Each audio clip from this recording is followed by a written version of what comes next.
Dia Production présente la 3e édition Hirde Hirande Laccire Hako to Ravenaye. Bandirabi saha fof e yaadiɓe mum kono kadi jamma kala e yontaɓe muɗum on jamma jogoro wonde ko ñande sappo tati lewru décembre sanga 20h ndalankoɓe jogorɓe jirwinde on jamma ko Oumar Fouta jeune talent suka dariɗo e saha muɗum e Nafi Mboup Gawlo pare o jamma ko honorable député Aliou Dembourou Sow président convergence des éleveurs du Sénégal marraine o woni Yuman Nguyen Yangue koɓeɗo Coumba Yero Nalla Sow jeeyaɗo toon to Gori Lakke joɗiɗo toon to Belgique marraine goɗɗo ko Kumbali on jeya ko toon to Agnam Lidouɓe kamne jooɗi ko toon to dawlaji dentuɗe e Amérique bandiraɓe yontaɓe o jamma gasani ene hen witeɓe les invités d'honneur Mansour Dia ko PDG nouvelle bijouterie Dande Leñol on jeya ko toon to Kobillo monsieur Djeylani Aliou Mamadou Sow ko homme d'affaires kono kadi ko ceernajo responsable politique jeyaɗo toon to Ñaari Tidiane Bousso ko PDG TB compagnie Kankayri peinture on jeya ko toon to Agnam Siwol Acca Diallo madame Sall ko joom suudu maire mo Bakel ceerno Amadou Sow jeeɗo toon to wuro Dekle Fulɓe bandiraɓe wotomo luuta o jamma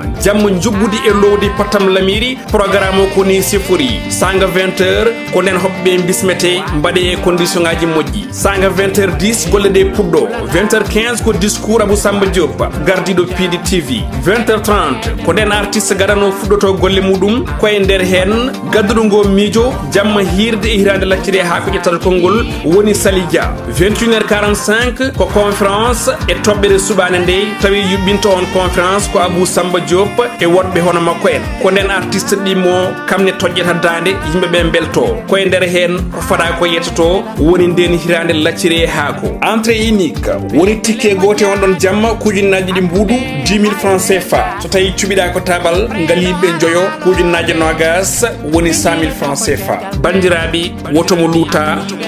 o jamma yontaɓi kono kadi jamma Patam Lam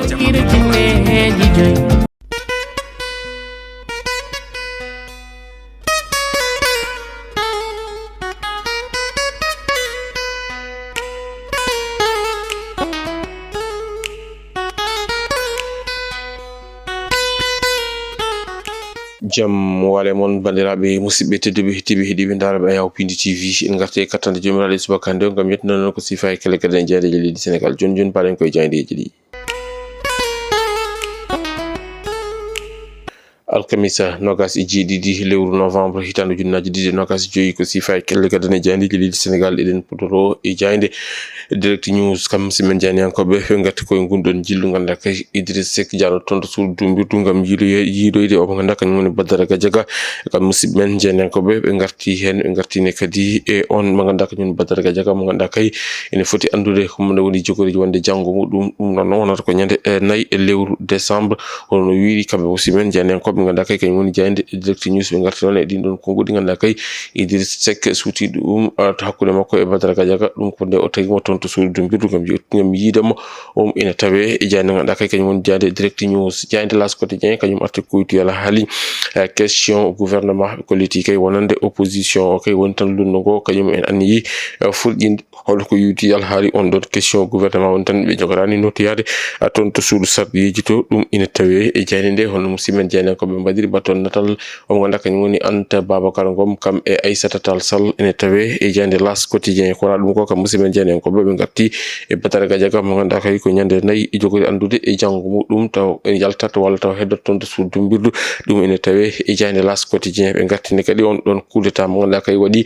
toon to ganda kay kañum woni leydi Guinée Bissau musidmen jayden koɓe garti hen kono de ɓe garti Abdou Nguer mo ganda kay suuti konngudi muɗum Gulɗi Diaw farde ɗum e ɓe ganda kañum men goni laamu leydi Sénégal ɗum ina tawe e jayde L'As Quotidien jayde Vox Populi jayde Walf Quotidien kañum arti koye on ɗon question d'actualité gouvernement ɓe garti ɓe mbitande ko ene wayno ɓe ganda kañum goni lunno ngo kañum koye anniyi ko fulƴinde ɗon gonɗon noddango wasde mum yaade toon to suudu sarɗi to gam tawtorede ɗum ene tawe e jayde ganda kay kañum woni jayde Walf Quotidien kono ɗum ko kam musidɓe jaydiyankoɓe garti konngudi ba Anta Babacar Ngom ganda kay ne haala e nder jayde holliti wonande kay ɗen ɗon namde ganda kay kañum men goni baɗale préparé woni tan keblade waɗani favorable ɓe ganda kañum men goni opposition ɗum jeeyi sababu kamɓe gandi yimma wadde boycott pot ene tawe jande nganda kay kanyum woni jande wetende jande Walf Quotidien jande Les Échos kanyum arti ko yuti on fan be bitande ko takku wallu kam e yoga e jagge de nganda kay kanyum men ngoni non inscrit en kanyum men kala ngani ko wadde boycotté o mo nganda kanyum Ousmane Sonko nyalama jango ton to sur sarɗeji leydi Sénégal ko alum ko kam musimen jani ko be ngarti e dino ko nguri be bitande elle o yidi ko wadde transformé won tan woylude a ton hémicycle mo assemblée nationale watta dum meeting politique dum ji sababu kam be mbadi be jetti pellital ngam wadde ko wete ko boycott wasibe yaade ton to sur sarɗeji to dum ina tawe jande ko non ko kam musimen jani ko be ngarti ko yuti yalla haadi nyaawoji baton natal o mo nganda kanyum woni Mansour o mo nganda kanyum woni Moustapha Diop kam e jagodo candidat kalfinado ko yuti e fannu nyaawoje dum kala ina tawe nder e jande nganda kay kanyum woni jande wetende jande Les Échos jande nganda kanyum woni jande point actu kanyum article ko yuti yalla haali ton to suud sadeli Sénégal on non holo jagodo nganda kay jogo ton yaade nyaloma jango kam musimen jande ko be ngarti non e ko yuti yalla haali gondon batu des conseil des ministres nganda kay batu jagodo wodine nyaloma hango ton to galle lamor ko to ko alum ko kam musimen jande ko be ngarti e lunno go nganda kay anni mumen o sa joni ko wadde boycotté on don nganda kay kany woni on don question d'actualité ton to suudu sarɗeji leydi Sénégal tawde otumonde hoore jagodo Ousmane Sonko tawate ton e nyalawma jango o jayinde gendire nde Le Soleil kanyum article e ko yuti ala hali den don podoje walla ni den don ngada kanyum woni ebboje nde lamugu jogi be witande ko ngam wadde impliqué dum ko yuti mise en programme ko yuti din don projet ngala kay lamugu ene jogi dum be mbi ko élan présidentiel pour le secteur privé won tan ko leydi on tan ko be ngona kanyum woni hoore jo leydi ndi walla ni ardibe leydi di yetti ko wiete ko dawal dum ko ngam wallide ngona kanyum woni secteur privé o dum ina tawe e ndax jayne nganda kay kanyum woni jayne gendirde Le Soleil ko dum ko kam musimen jani ko be jehi ha ton to Guinée Bissau don coup d'état mo nganda kay wadi ton nyalawma hanki o mo nganda kanyum martiso ko e mbalo kollirdo ko kanyum hoore mudum woni ko koni ko be leydi Guinée Bissau pawi jungo dum ina tawe e jayne nganda kay ko woni jani gendirde Le Soleil ko dum ko jeewen jayne nganda kay kanyum woni jani quotidien kam men be ngati ko non voyage mo nganda kay ko Sonko wadi dum ton to Abu Dhabi no be mbitande ko Sonko feti be mbi ko Sonko fait le back out ko dum woni ko be mbadi e ngati di natal mabbe kam musimen jani ko be ngati non be mbi ko le garde le silence won tan kay non dejjade nganda kay tiagal ngal on non déplacement mo nganda kanko wadi dum wadi silence won tan woni dejjare ko non kadi ko adda ton wala ko itta ton dum no hodum kadi ko dejja hay hunde halaka dum woni ko wi jani nganda kay kany won jani quotidien ko dum ko be ngarti opposition mo nganda kay holliti ko watata boycotté ngam was dum yaade ton to suudu sarɗeji to be ngarti ni kadi martijo ko e mbalo mo nganda kay